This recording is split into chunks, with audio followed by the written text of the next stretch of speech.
wa min nafsin la tashba' wa min da'watin la yustajabu laha. Ya Allah, ya Tuhan kami, jadikanlah ilmu yang kami perolehi pada pagi ini ilmu yang bermanfaat, ya Allah. Wa min qalbin la yakhsha', ya Allah, jauhkanlah kami daripada hati yang tidak tenang dan khusyuk. Berikanlah kepada kami ketenangan di dalam segala apa yang kami kerjakan, ya Allah. Ya Allah, jauhkanlah kami daripada hati yang tidak tenteram, hati yang tidak sabar, hati yang tidak khusyuk di dalam pekerjaan. Ya Allah, kuatkanlah hati kami dalam mendepani segala ujian, musibah, bala yang Engkau timpakan kepada kami. Allahumma ajirna fi musibatina wa akhluf lana khairan minha. Ya Allah, berikanlah pahala di sebalik musibah yang Engkau uji kami, ya Allah. Allahumma faqihna fi din wa 'allimna bit-ta'wil. Subhanaka la ilma lana illa ma 'allamtana innaka antal alimul hakim. Ya Allah, faqihkanlah kami dalam agama Islam ini, ya Allah. Ad-din yang disebut sebagai cara hidup yang Engkau terima, ya Allah. Inna dina 'indallahil Islam. Wa 'allimna at-ta'wil, ajarkanlah kami ilmu yang bermanfaat, ya Allah. Subhanaka la ilma lana, maha suci Engkau yang tidak kami ketahui melainkan apa yang Engkau ajarkan kepada kami, ya Allah. La haula wala quwata illa billahil aliyil azim. Allahumma zayyinna bi zinatil Quran. Ya Allah, muliakanlah kami dengan kemuliaan Al-Quran. Wa albisna, pakaikanlah kami dengan akhlak Al-Quran, akhlak baginda Nabi sallallahu alaihi wasallam. Wa albisna bi khila'atil Quran wa adkhilnal jannah, masukkanlah kami ke dalam syurga-Mu di kalangan orang yang mentadabbur, membaca, mengikramkan, memuliakan Al-Quran Al-Karim, ya Allah, dalam kehidupan kami. Wa sallallahu ala sayyidina Muhammad wa ala alihi wa ashabi ajma'in. Alhamdulillahi rabbil alamin. Alhamdulillah, syukur kehadrat Allah Subhanahu wa ta'ala. Praise be to Allah, the most gracious and the most merciful. Alhamdulillah, syukur kehadrat Allah Subhanahu wa ta'ala dengan maha pengampunnya, dengan maha pemurah. Allah Subhanahu wa ta'ala pilih tuan-tuan. Allah pilih saya pada pagi ini, masih lagi diberikan kesempatan hidup oleh Allah Subhanahu wa ta'ala dalam nikmat iman dan Islam. Atas dasar iman dan Islam, maka Allah Subhanahu wa ta'ala pilih kita duduk di dalam rumah dia, masjid musalla, kalangan ramai-ramai penduduk warga pinggiran Putra. Allah pilih kita. Why? Kenapa? Tidak lain dan tidak bukan kerana Allah Subhanahu wa ta'ala sayang kepada kita.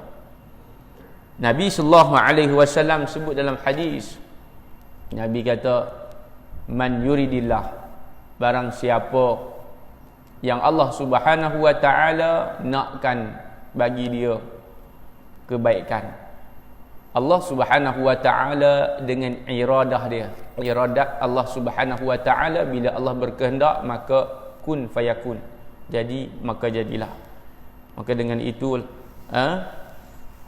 kita berada di dalam rumah Allah, salat berjemaah, Allah pilih kita pula duduk dalam majlis ilmu, maka alhamdulillah. Tuan-tuan dan puan-puan yang dirahmati oleh Allah Subhanahu wa ta'ala, sudah lama kita tidak bersua, bertemu muka, hampir 3 bulan lebih takriban. 4 bulan, 3 bulan lebih, 4 bulan. Ujian ataupun halangan yang Allah Subhanahu wa ta'ala timpakan kepada kita, maka sama-samalah kita mendekatkan diri lagi kepada Allah Subhanahu wa ta'ala. Kerana musibah yang Allah Subhanahu wa ta'ala timpakan kepada hamba dia tidak lain dan tidak bukan adalah untuk menguji kita. Ahasiban nas, Allah kata, adakah kamu nak mengira kamu orang yang beriman sedang kamu belum diuji? La yuftanun.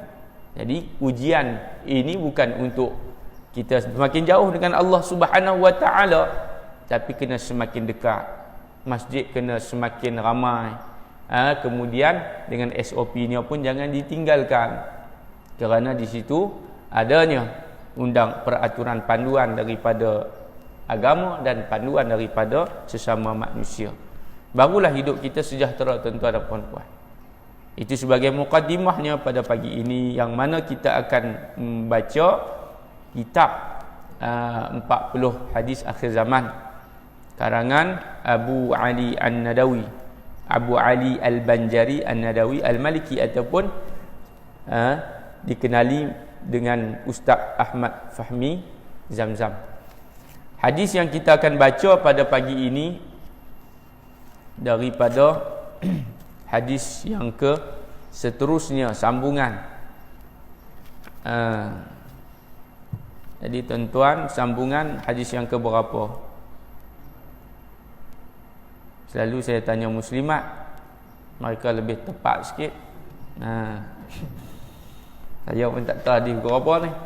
Ingat tak Haji? Datuk, hadis berapa? 17 17.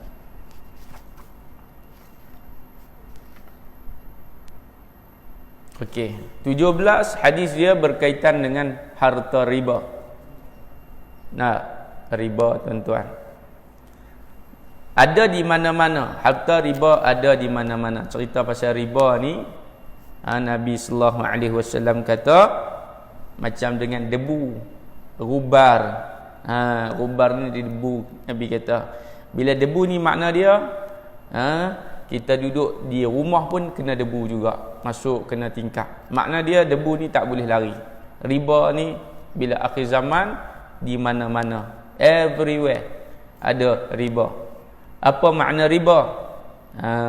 Baik, kita tengok dulu hadis dia daripada Abi Hurairah radhiyallahu anhu. An Abi Hurairah radhiyallahu anhu, daripada Abi Hurairah radhiyallahu anhu. Siapa dia Abi Hurairah radhiyallahu anhu? Abi Hurairah ni nama dia Abdurrahman bin Sakhar bin Azdi, nama dia. Nama sebelum Islam dia Abdul Syam. Abdurrahman tu hamba Allah.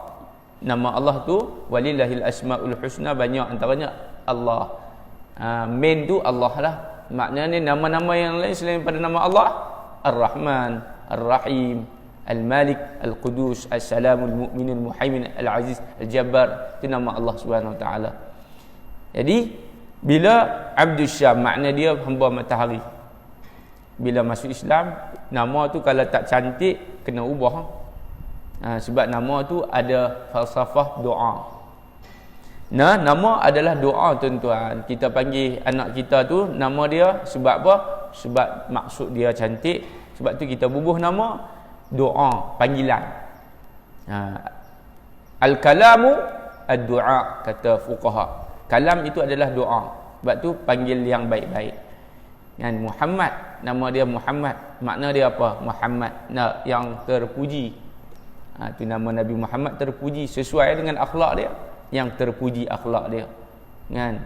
Terpuji dia punya tutur kata dia. Orang puji, Allahumma salli ala Muhammad, pujian tu kepada Nabi Muhammad sallallahu alaihi wasallam.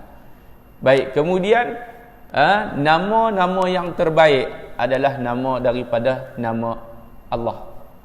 Nama Allah ni Al-Husna, yang terbaik. Nak bubuh nama bubuh nama Allah. Makna dia hamba Allah. Abdullah, Abdurrahman, Abdul Rahim, Abdul Aziz. Itu nama yang terbaik. Kemudian nama yang terbaik adalah nama Nabi Al-Anbiya. Yang seterusnya nama yang terbaik adalah nama di dalam Al-Quran, nama Salihin. Nama yang terbaik adalah nama daripada nama-nama ulama.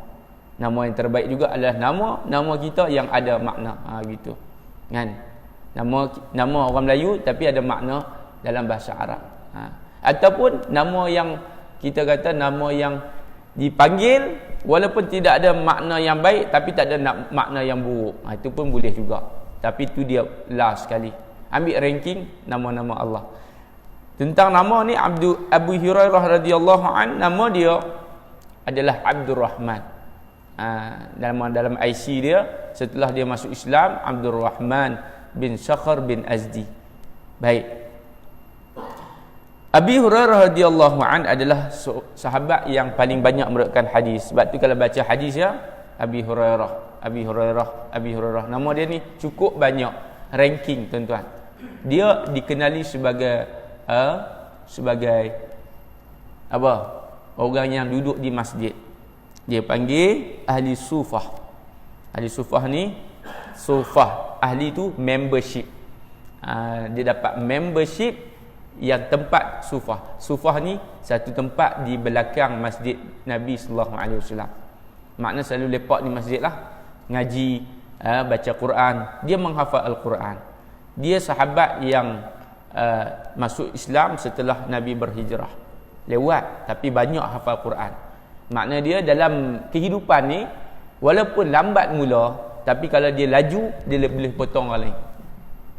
Kan kita duk mengaji tapi tak mengapai apa pun. Kawan tu mari dia mengapai dah. Buat pulun. Dia boleh potong kita, tuan-tuan. Kan? Tu kata makna dia bukan penting mula, dia penting ending dia. Larian tu bila kita akhir garisan penamat itu, itulah penghujung dia. Kita nak husnul khatimah. Tu. Jadi tak apalah, tuan-tuan, apa ke yang penting istiqamah. Baik. Abi Hurairah radhiyallahu an, cerita cukup banyak. Kalau nak cerita panjanglah, tuan-tuan. Kita tak masuk hadis lagi pun, cerita pasal dia pun cukup banyak. Dia masuk Islam dulu, kemudian mak dia tak masuk Islam lagi. Kemudian mak dia ni tak suka kepada Islam. Cerita dia. Dia jumpa Nabi, dia mengadu masalah dia. Ya Rasulullah, mak aku ni tak suka Islam, tak suka agama Islam. Kan? Macam mana ni? Minta Nabi doa. Lah kali mak dia pun masuk Islam. Tu cerita dia kan. Mak dia masuk Islam dengan hidayah daripada Allah Subhanahu Wa Taala. Balik-balik rumah tengok mak dia tiba-tiba pakai tudung. Dan cerita Abu Hurairah ni tiba-tiba pakai tudung, mandi siap apa pakai tudung. Asalnya memang cukup anti Islam. Sebab tu hidayah ni kalau Allah nak bagi, dia boleh 180 darjah berubah tu bukan 360. Orang nak sebut 360 jadi sama agaklah 180. Tu dia kan, 360 180. Kalau 360 dia main kat sini boleh orang tu. 180 duduk atas. Tu baru beza. Tak. Jadi Abu Hurairah cerita dia cukup banyak. Kemudian apa lagi? Abu Hurairah radhiyallahu an paling banyak meriwayatkan hadis. Tapi dia tidak tergolong di kalangan orang yang dijamin syurga. 10 orang tu tak tergolong di kalangan tu. Nak dapat title tergolong di kalangan ahli syurga, dia bukan setakat kena banyak ilmu, tetapi dia kena banyak pengorbanan. Korban. Sebut perkataan korban dekat dengan hari raya korban. Nama hari raya korban nama dia Aidil Adha. Adha tu korban dalam bahasa Arab. Al-Tadhiyah. Kita panggil korban. Korban pun bahasa Arab juga sebenarnya. Ambil daripada perkataan qarraba yuqarribu korban. Korban ni apa? Qarib. Qarib apa? Sahabat karib. Karib apa? Dekat. Bila korban, banyak usaha, banyak berkorban, dekat kita dengan Sang Pencipta Allah Ta'ala. Jadi kena banyak korban lah. Usaha tu pulun. Tackle. Kena reject tackle lagi lah kali jadi bini kita. Contohnya. Kan dapatlah kat dia usaha. Orang lain tak usaha, handsome pi tak mana pun. Tak dapat. Contohnya, misalnya nak bagi faham tu bahawa korban manjada wajada. Baik muslimin dan muslimat. Tak masuk lagi tajuk. Abi Hurairah kata radhiyallahu an. Tapi dia ini di antara orang yang Allah redha. Nak dapat title redha ni apa? Sahabatlah. Makna dia was-sabiqunal awwalun minal muhajirin wal ansar alladzina tabauhum bi ihsanin radhiyallahu anhum wa radu an. Mereka ni Allah redha. Siapa yang orang yang terdahulu? As-sabiqun al-awwalun. Sama ada daripada muhajir ataupun al-ansar. Ini persoalan dia. Hari ni kita nak Allah redha kita macam mana, kita kena follow siapa? Follow lah orang as-sabiqun al-awwalun. Jangan follow artis, jangan follow atlet, kerana belum pasti Allah redha. Betul tak? Jangan follow saya pun belum tentu Allah redha. Tapi kita nak Allah redha kita, follow lah as-sabiqun al-awwalun. Allah sebut Quran. Mudah. Hari ni kalau nak kebaikan, contoh yang baik, mahasin. Nak contoh yang tak baik, ada contoh yang tak baik, muasawi. Jadi pilihlah. Radhiyallahu an ardah. Qala, kata dia, telah berkata. Qala Rasulullah, dia kata Nabi telah bersabda. Makna hadis ini direct daripada ambil daripada Nabi. An qala. Tapi kalau kita dengar hadis, dia ada sami'tu, hak tu dengar. Sami'tu haddatsana, cakap pula. Dengar lain, dengar lah. Kalau cakap ni pula dia dengar, dia ulang Nabi cakap, dia cakap, dia tanya balik. Tu. Hadis ni pun banyak tuan-tuan. Hadis an-an, mu'an-an. Hadis macam-macam, musalsal, salah-silah kan. Itu tentang ulumul hadis. Bila Nabi kata sallallahu alaihi wasallam, Nabi sebut tentang la ya'tiyanna 'alan nas, la ya'tiyan 'alan nasi zaman. Akan tiba satu zaman, Nabi kata. Muslimin muslimat, Nabi kata akan tiba satu zaman. Makna dia akan ni mustaqbal. Akan ni makna dia ke depan. Nabi telah meninggalkan kita 1400 tahun. Bila Nabi sebut tu bukan waktu zaman sahabat, tetapi zaman tabi'in, atba' tabi'in. Sampailah mutaakhir, sampai kita ni dia panggil mutaakhir.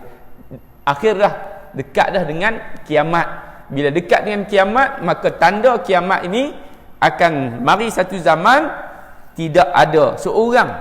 Nabi kata tak ada. La yabqa, makna menafikan, tidak kekal. Tak ada orang di kalangan mereka, ahadun, seorang pun, terkecuali illa akal riba. Kecuali apa? Ia terlibat dalam memakan harta riba. Muslimin muslimat dirahmati oleh Allah Subhanahu wa taala, apa makna riba ni tuan-puan? Riba apa makna dia? Bukan komputer riba. Riba apa? Bukan riba bayi dak. Riba ni makna dia mengambil kesempatan atas kesempitan. Itu makna riba. Bukan pinjam saja. Pinjam 10,000 bayar lebih 15. Itu ribal fudul.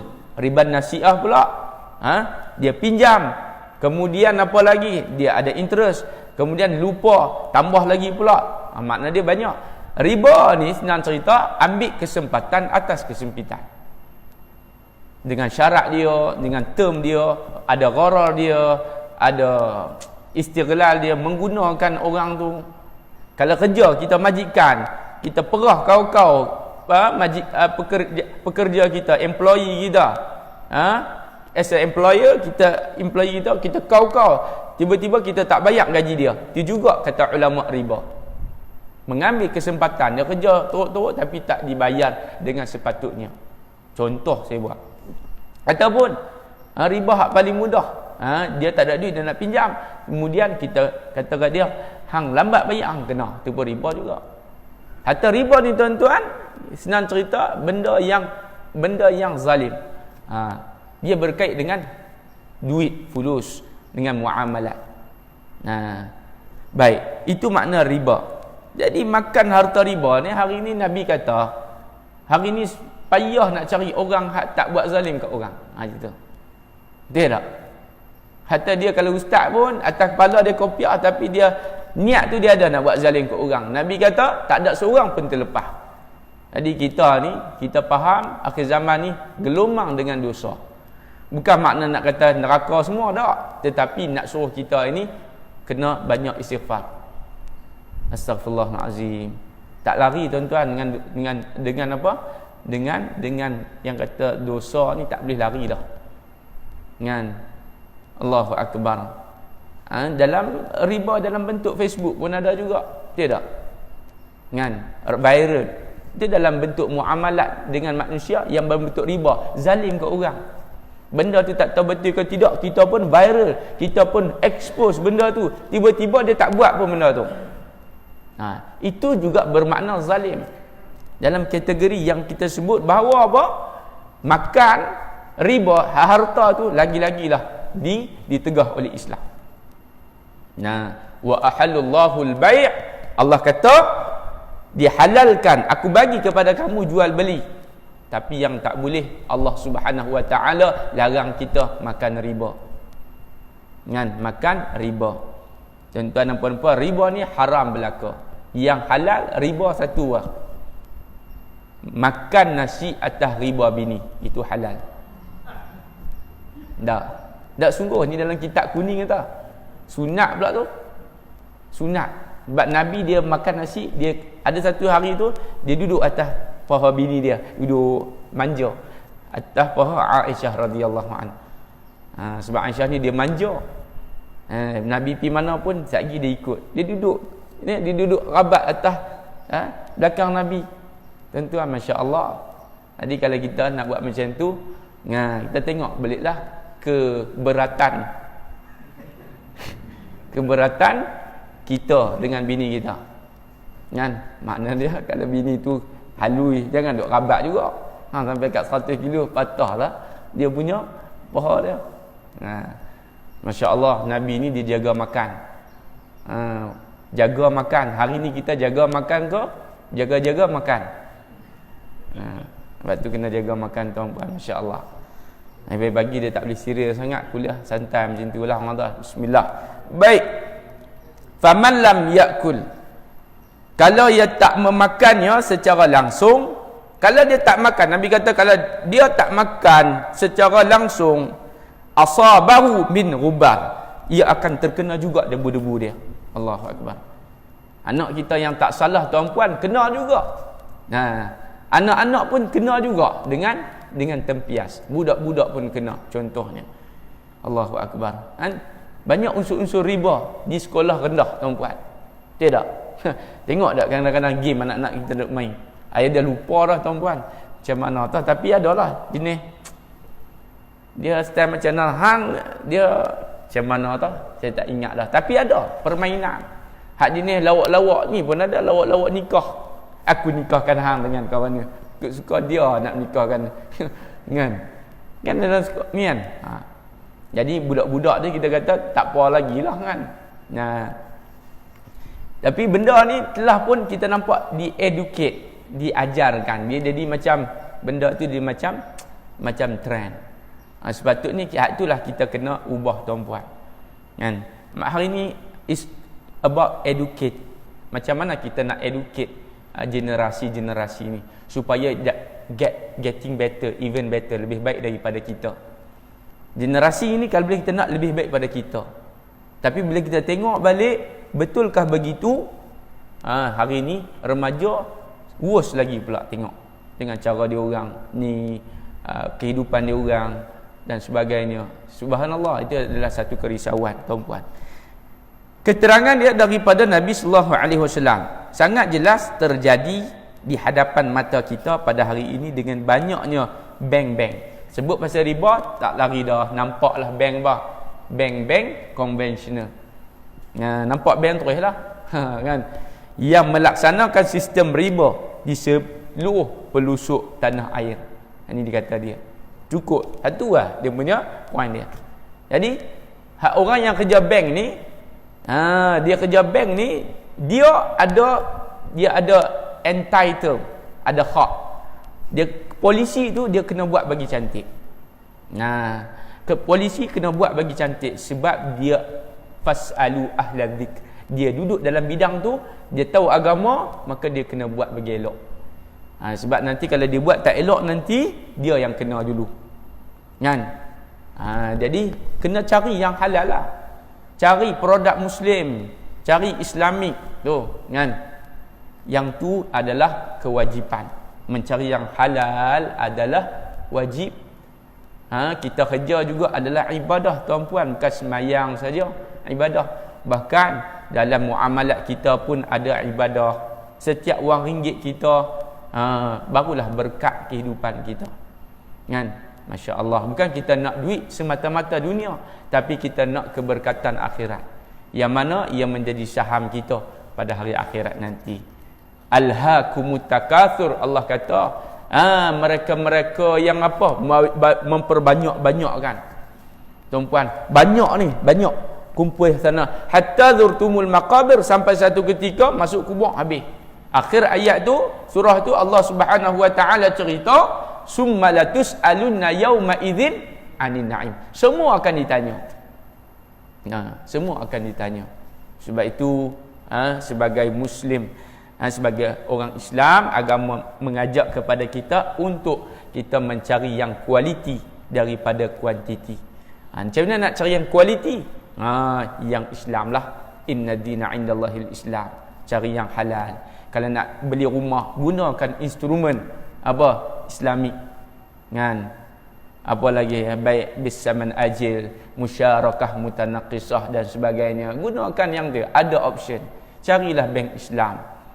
Carilah instrumen. Orang dalam bank Islam pula buat bagi betul-betul. Buat jangan bagi banyak sangatlah. Apa dia punya apa, walaupun dia tukar daripada konvensional hilah tu, dia bagi dia nama Islami, jangan sekadar nama saja, tapi kena ada sifat ihsan, belah kasihan. Ni sampai shilling kau punya taruh, kan? Sampai beli rumah 400, 500 sampai kat 1 juta untak. Kan? Itu apa ke benda tu? Kan? Guna nama Islam jadi penunggang agama pula. Sebut betul-betul tuan-tuan. Sebab saya pernah jugalah, saya pernah bersama-sama waktu belajar ni master dulu di UM, ngaji tentang kewangan Islam. Kalau dieksposkan balik, sebenarnya kita ni masih lagi terkebelakang dalam Islami ini. Walaupun masya-Allah ada banyak alim ulama, tapi masih lagi kena banyak lagi diperbaiki. Masya-Allah, betul Dr. Nah, kan, kewangan Islam. Jadi nak masuk syurga ni tuan-puan, dia banyak pintu. Apa yang telah kita lakukan yang lalu-lalu, kalau yang kita dah ambil, kita instrumen kita konvensional, bertaubatlah kepada Allah, banyakkan sedekah, keluarkan banyak sedekah wakaf, insya-Allah Allah akan ampunkan dosa kita. Innallaha tawwabur rahim. Kan? Sebab tu kena sedekah, korban, keluar banyak. Sebab dia tazkiyah, dia menyucikan harta. Kita sucikan diri kita sembahyang, harta kita kena suci juga. Tuan-puan, harta kita kena suci. Cara macam mana sedekah? Kan? Itu banyak bersedekah. Tuan-tuan tak tahu nak sedekah kat mana, boleh sedekah kat saya. Gurau saja. Nak gitu. Macam tu juga macam kita cat, kan? Cat ni. Cari yang halal. Syariah compliant. Kan? Cari yang halal itu adalah ibadah. Cat tuan-tuan. Orang kata lah, ada ke cat halal? Bukan makan, minum saja halal. Cat pun kena halal ke? Cat pun kena halal. Betul tak? Dia nak sentuh dia. Ni buat macam-macam daripada apa? Sabun basuh baju. Tuan-puan, sabun basuh baju tu, kan, tak tahu daripada dinama mana. Contohnya, ya, masukkan dalam tu apa? Binatang, bahan-bahan, ingredient, mukawinat tu. Cari yang halal. Sekarang ni banyak produk Muslim. Sabun basuh baju. Kawan saya pun buat. Boleh tuan-tuan nak beli. Tuan-tuan, begitulah makna dia. Malakat Mall. Biasa biar Malakat Mall. Putrajaya, pinggiran Putra, kalau tak pi Malakat Mall, cerai. Boleh lah. Kena support lah sama produk Muslim kan. Ya, semangat takbir. Tiba-tiba masuk juga tempat-tempat orang kafir. Support dulu orang kita. Sebab dia banyak zakat tu. Kan? Dia banyak zakat. Zakat tu kewajipan untuk orang Islam. Jadi kita support lah orang Islam. Siapa lagi nak tolong Islam kalau bukan orang Islam? Siapa nak tolong orang Islam kalau bukan orang Islam? Tuan-tuan sahabat mai, siapa nak tolong? Orang kafir nak tolong Islam? No way. Lakum dinukum waliyadin. Sebab tu kita kena kuat, tuan-puan. Wallahu alam. Apa yang baik datang daripada Allah Subhanahu wa taala, yang lemah, yang kurang, yang salah silap, mohon maaf kalau ada terkurang. Insya-Allah kita bertemu lagi ila liqa lahiqan. Kita tangguh majlis kita dengan tasbih kafarah dan suratul an. Subhanakallahumma bihamdika asyhadu an la ilaha illa anta astaghfiruka wa atubu ilaik. Wal 'asri innal insana lafi khusr illa alladhina amanu wa 'amilus salihat wa tawassaw bil haqq wa tawassaw bis sabr.